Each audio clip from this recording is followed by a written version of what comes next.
Selamat datang di video kami. Sebelum menonton jangan sampai lupa untuk mempersiapkan diri dengan secangkir kopi, secukupnya roti, serta mengajak keluarga, saudara dan saudari. Selamat menonton wahai sahabat Arfi.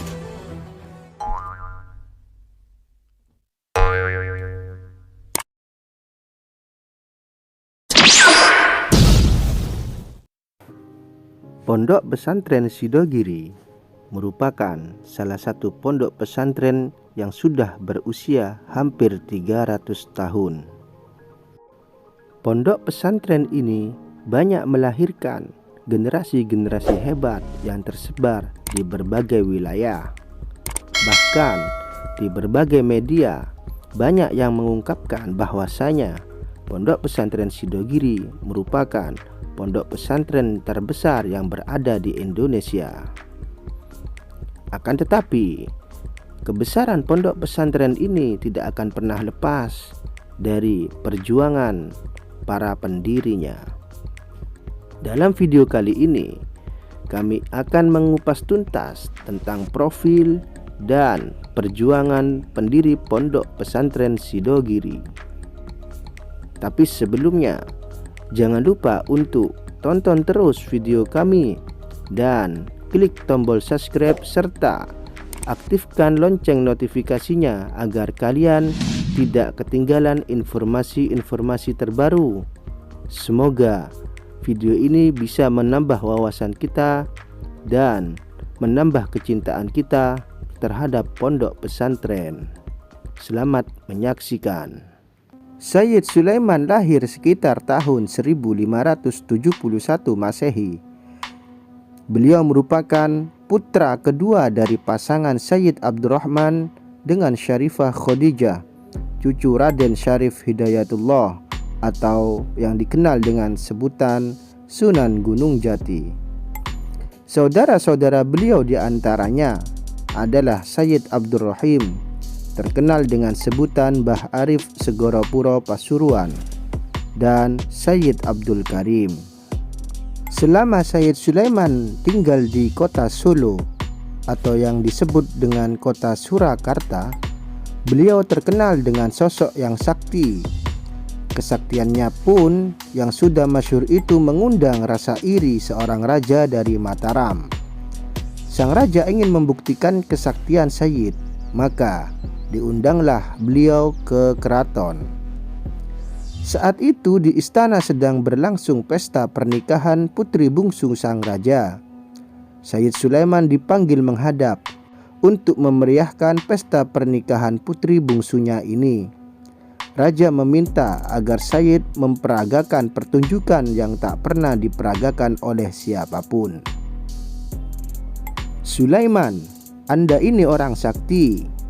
Kalau benar-benar sakti, saya minta tolong buatkan pertunjukan yang tidak umum, yang belum pernah disaksikan oleh orang-orang di sini. Pinta Raja Mataram kepada Sayyid dengan nada menghina. Mendengar permintaan raja yang sinis itu, Sayyid meminta pada raja untuk meletakkan bambu di alas meja, sembari berpesan untuk ditunggu. Sayyid Sulaiman lalu pergi ke arah timur. Masyarakat sekitar keraton menunggu kedatangan Sayyid demikian lama. Namun, Sayyid belum juga datang. Raja Mataram pun hilang kesabaran. Ia marah. Ia membanting bambu di alas meja itu hingga hancur berkeping-keping. Sesuatu yang ajaib terjadi. Kepingan bambu-bambu itu menjelma menjadi hewan yang bermacam-macam. Raja Mataram pun heran melihat keajaiban ini. Barulah ia mengakui kesaktian Sayyid Sulaiman. Raja Mataram kemudian menitahkan beberapa prajuritnya untuk mencari Sayyid Sulaiman. Sedangkan hewan-hewan jelmaan bambu itu terus dipelihara. Hewan-hewan itu ditampung oleh sebuah kebun binatang yang kemudian diberi nama Sri Wedari. Artinya, Sri adalah tempat, sedangkan Wedari adalah wedar sabdani Sayyid Sulaiman. Kebun binatang itu tetap terpelihara. Tak lama berselang, Sriwedari menjadi sebuah taman dan objek wisata terkenal peninggalan Mataram. Namun, pada tahun 1978, binatang-binatang di Sriwedari dipindah ke kebun binatang Satwa Taru. Selain itu, berita tentang kesaktian Sayyid Sulaiman juga terdengar oleh Raja Keraton Pasuruan. Raja Pasuruan ini tidak percaya tentang kesaktiannya. Ia seringkali melecehkan kesaktian Mbah Sayyid. Sampai suatu ketika, putri keraton yang sedang berjalan-jalan keliling kota hilang. Kusir dan kereta kuda yang dipakai oleh sang putri pun juga ikut raib. Sang raja menjadi sedih bermuram durja. Diadakanlah sayembara. Bagi yang menemukan sang putri akan mendapatkan hadiah yang amat besar. Tapi malang, tidak ada satupun yang berhasil menemukan sang putri. Sang putri seperti lenyap ditelan bumi. Hati raja semakin bersedih dan putus asa. Akhirnya ia meminta bantuan Sayyid Sulaiman yang sebelumnya sering ia hina. Di hadapan sang raja, Sayyid Sulaiman memasukkan tangannya ke dalam saku. Tak berapa lama kemudian, beliau melemparkan sesuatu dari dalam sakunya ke halaman. Subhanallah, dengan izin Allah, sang putri muncul bersama kereta dan kusirnya di halaman keraton. Konon, ia dibawa lari jin ke alam gaib. Melihat putrinya kembali, hati raja berbunga-bunga.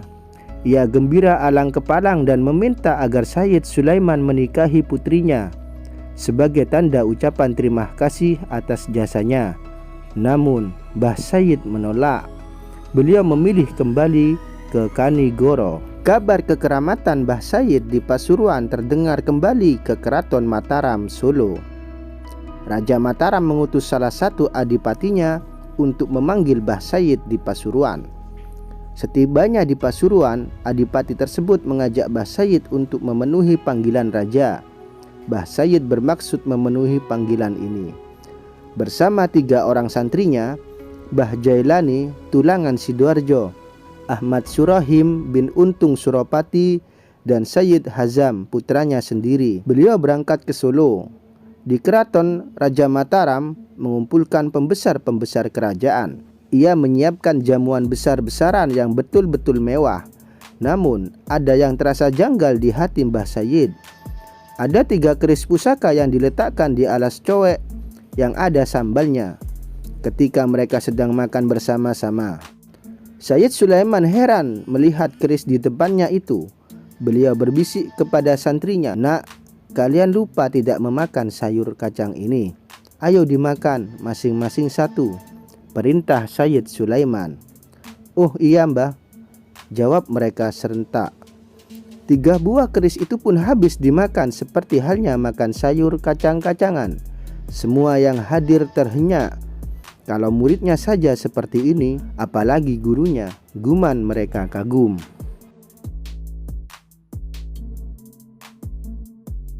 Konon, Sayyid Sulaiman membabat Sidogiri atas titah dari Sunan Giri. Beliau harus berjuang habis-habisan untuk membabat Sidogiri. Tidak sekedar bekerja keras menebang pohon-pohon Sidogiri yang masih berwujud rimba, tapi juga harus bertarung melawan bangsa jin. Sebab Sidogiri yang saat itu masih sangat angker dan menyeramkan, menjadi sarang makhluk halus dan markas para dedemit. Sayangnya, beliau keburu mangkat saat melaksanakan perjalanan ke Jombang. Sebelum perjuangannya yang penuh pengorbanan ini berhasil dengan sempurna, setelahnya wafat Sayyid Sulaiman, tidak ditemukan data yang kuat mengenai pelanjut perjuangan beliau dalam membabat Sidogiri. Jejak sejarahnya hilang dan baru tercatat sejak periode Kiai Aminullah. Ada 2 versi mengenai tahun berdirinya Pondok Pesantren Sidogiri. Dalam satu versi, Sidogiri didirikan pada tahun 1745. Dalam catatan lain, Pondok Pesantren Sidogiri berdiri pada tahun 1712. Tahun 1712 adalah tahun paling dekat dengan masa hidup Sayyid Sulaiman. Sebab Seperti disebutkan sebelumnya, beliau membabat Sidogiri pada usia senjanya. Belum sempurna pembabatan Sidogiri, Sayyid Sulaiman keburu meninggal. Sedang beliau hidup pada masa Untung Suropati yang meninggal tahun 1705. Sedangkan tahun 1745 diperkirakan masa hidup Kiai Aminullah. Jadi, kemungkinan besar usia pondok pesantren Sidogiri yang ke-268 pada tahun 2013 adalah terhitung sejak periode Kiai Aminullah. Kiai Aminullah adalah seorang santri yang berasal dari Bawean. Menurut satu riwayat, beliau menikah dengan Nyai Masrufah binti Rafi'i bin Umi Kulsum bin Hazam bin Sayyid Sulaiman. Bersama Nyai Masrurah, Kiai Aminullah menetap di Sidogiri. Namun menurut riwayat yang masyhur di kalangan keluarga Sidogiri berdasarkan catatan silsilah, Kiai Aminullah menikah dengan Nyai Indah binti Sayyid Sulaiman. Menurut riwayat ini, Kiai Aminullah adalah menantu langsung Sayyid Sulaiman. Sekian kisah dari kekeramatan dan kesaktian Sayyid Sulaiman. Semoga kisah ini menginspirasi kita untuk terus semangat berjuang menegakkan agama dan menyebarkannya. Salam Arfis 99 Channel.